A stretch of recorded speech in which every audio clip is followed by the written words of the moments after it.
直接放棄一晚市，又係嗰種典型嘅做咁多托嘅囂張型選手啊！呢餐兩個人共消費66蚊。大家好，我係有嗰句講嗰句嘅斜槓莊園 Theo，又係一個咧喺新店筍卯通宵做材料嘅夜啊！淨係食咗個合味道同幾條沙蟲咧，係完全唔足以解決我嘅溫飽問題噶。恰逢咧今日朝頭早要去蛋黃檸茶荔灣新店傾下啲裝修嘢，咁咧就順便喺附近食翻個早餐啦，粥粉麵啦。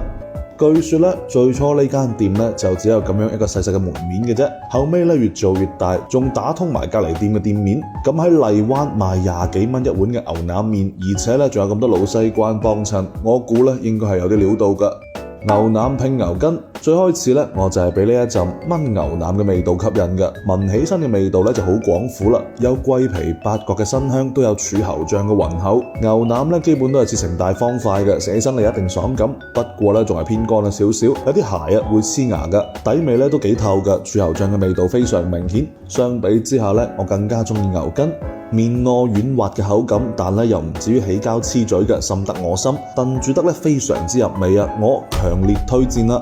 河粉嘅質地幾唔錯噶，軟滑微彈，唔會面爛，比起冇幾遠嘅麗林嘅河粉好食太多啦，起碼咧唔會一夾就碎啊嘛。湯底嘅味道咧就係牛筋牛腩嘅同款啦，濃厚鹹香，仲帶少少甜添。呢度啲醬料咧幾精彩噶，除咗比較常見嘅酸蘿蔔同埋焦圈豉油，仲有蒜味足、辣度夠嘅蒜蓉辣醬，味道咧有幾分潮汕蒜蓉辣醬既視感嘅。不過咧最令我有驚喜嘅咧係呢個紫蘇辣醬啊！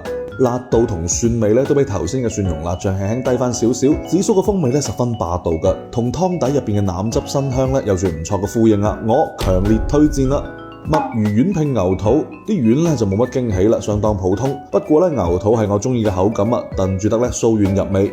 炸魚皮炸得好酥脆嘅，但缺乏底味，而且一啖咬落去係可以感覺到咧有油喺入邊逼出嚟嘅，需要咧浸喺湯入邊先可以降低呢一種油膩嘅感覺。呢餐兩個人共消費66蚊。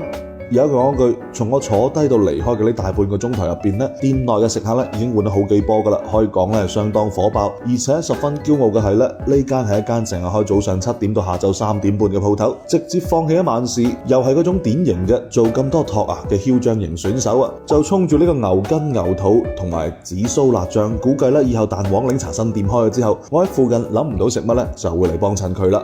自費自願嘅 Theo 飯局即日起咧不定期盛行，歡迎新老朋友入群踴躍參與啊！